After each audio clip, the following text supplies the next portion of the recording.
Oi, oi, gente! Hoje nós estamos aqui para falar do quarto conto, Fantasmas, dessa obra aqui maravilhosa, No Seu Pescoço, da Chimamanda Ngozi Adichie. Bom, fantasma aqui tem alguns significados. O primeiro deles é o fantasma da nostalgia, que ataca aqui a mente do nosso narrador-personagem, que é chamado de James, né, o nome americano, como se fosse uma nostalgia com relação à Guerra da Biafra. Então, para quem não sabe, o contexto histórico da Nigéria envolve uma guerra civil, né, vários conflitos no pós-independência da Nigéria, que ocorreu em 1960. Um deles foi a Guerra da Biafra, e foi justamente a luta do sudoeste da Nigéria, sudeste, perdão, da Nigéria, que era cheia de petróleo, muito rica, tinha grandes universidades aí, pela separação. E a Biafra achava que a guerra estava ganha, né, que eles eram ricos, enfim, tinham mais condições de vencer a guerra, só que o norte da Nigéria, né, a Grã-Bretanha dá um golpe, que é a ex-metrópole da Nigéria. A Grã-Bretanha, ela financia um golpe militar no norte da Nigéria, e aí esse golpe acaba com todos os planos de Biafra, então, ser independente. Então, o fantasma aqui, em primeiro plano, fantasmas, né? Um dos fantasmas vai ser a guerra, tá? Os resquícios da guerra que vem visitar as memórias, a nostalgia que vem visitar o narrador-personagem. O outro fantasma é Betty, que é a mulher do nosso narrador-personagem, que vem visitá-lo, porque ela morreu faz 3 anos, e ela vem visitá-lo constantemente, principalmente nas noites de Ramatã, que é o período da seca na Nigéria. Então, esse seria o segundo fantasma. A mulher dele, a Eberi, morre por conta de medicamentos comercializados na Nigéria com a data de validade vencida, tá? É isso mesmo. Então, assim, há um processo de corrupção na Nigéria, banalizado, e o cara aqui é acusado de vender remédio da farmacêutica, né? Então, existe uma crítica aqui à corrupção, à ganância pelo lucro. Ele diz, olha, os meus remédios não matam ninguém, né? Ele só esqueceu de dizer, mas eles não impedem que as doenças os matem também. Quer dizer, então, mentindo na cara dura, né? Aqui é a condição de um país pobre que permite, infelizmente, que haja a corrupção. E o terceiro fantasma é justamente o mais, assim, né, inquietante dessa história, que é o Ikenokoro. Que a gente não sabe se esse fantasma é um fantasma ou se ele é real. Porque é um amigo do James, narrador, que morreu, segundo o James, há 37 anos durante a guerra da Biafra. E aí, ele tem certeza que o Ikenokoro morreu, porque enquanto eles estavam esvaziando Biafra, o Ikenokoro, que era um jovem idealista, sociólogo, estava indo lá enfrentar as tropas de choque, fazer a revolução, ele estava indo por um caminho contrário, e ele tem certeza que o Ikenokoro morreu, só que o Ikenokoro volta pra ele naquele momento. E a gente não sabe se é realidade ou se é um devaneio do nosso narrador-personagem. Então ele começa o conto relatando aqui qual era a tradição popular do povo da Nigéria, que era, né, no pós-guerra da Biafra, se você visse uma pessoa na rua que você achava que estava morta, era jogar areia nessa pessoa pra saber, pra ter certeza se essa pessoa estava viva. Mas ele diz aqui ao mesmo tempo, né? Talvez, hoje eu vi aqui no Coro um homem que eu acreditava estar morto há muito tempo. Talvez devesse ter me abaixado, pegado um punhado de areia e atirado nele, como o meu povo faz, para ter certeza de que uma pessoa não é um fantasma. Mas sou um homem educado do Ocidente, professor de matemática aposentado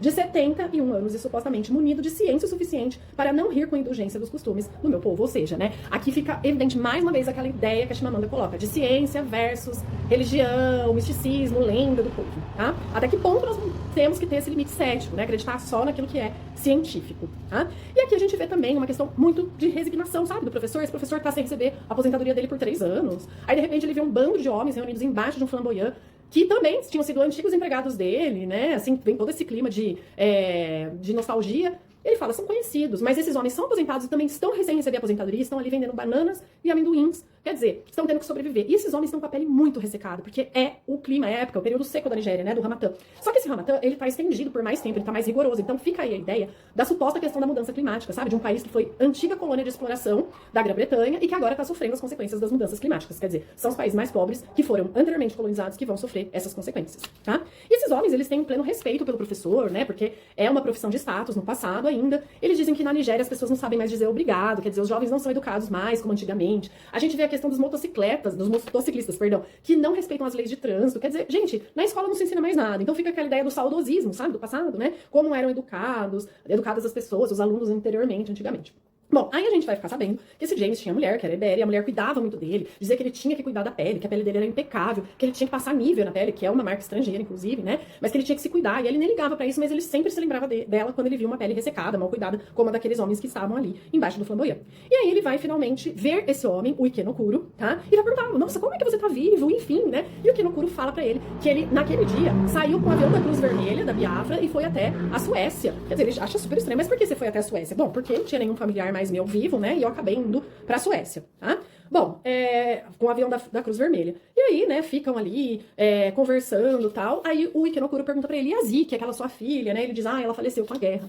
Então, o Ikenokuro tinha paixão pela Ziki, que era filha dele, mas eles tiveram uma outra filha, o James e a Eberi, que se chama Nikuri. E essa filha, no meio do conto, ele relata que ela está nos Estados Unidos, que ela se formou em medicina na Nigéria e foi para os Estados Unidos. E lá ela sofreu muito preconceito porque ela tinha um diploma nigeriano, não queriam contratá-la, mas enfim, ela acabou sendo contratada, tá? Então é basicamente essa ideia do conto, da nostalgia. E o mais importante aqui, né, é que a Eberi, assim como o povo que tá embaixo do Flamboyant, assim como todo o povo da Nigéria, não perde alegria. Apesar do Ramatã, né, que é a seca estendida, apesar da falta de dinheiro, ele ainda tinha como suprir essa falta de dinheiro, porque a filha dele mandava dinheiro dos Estados Unidos, eles não deixavam de sorrir, a mulher dele, a Ibéria, era muito alegre, né, como o povo africano é alegre, aqui existe essa questão, mas não fica claro, né, até que ponto a fé, até que ponto esses fantasmas, se isso é verdadeiro ou se isso é um devaneio do nosso narrador personagem, tá?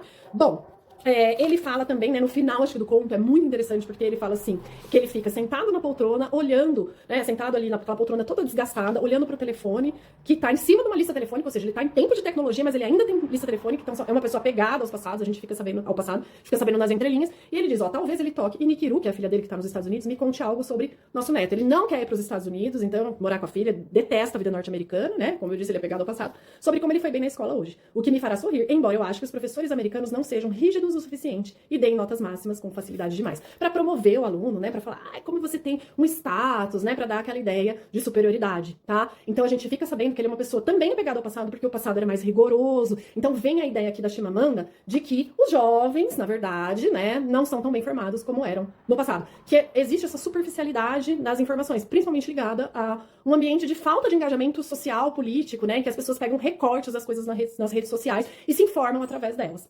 Ok? Então, esse é o nosso quarto conto.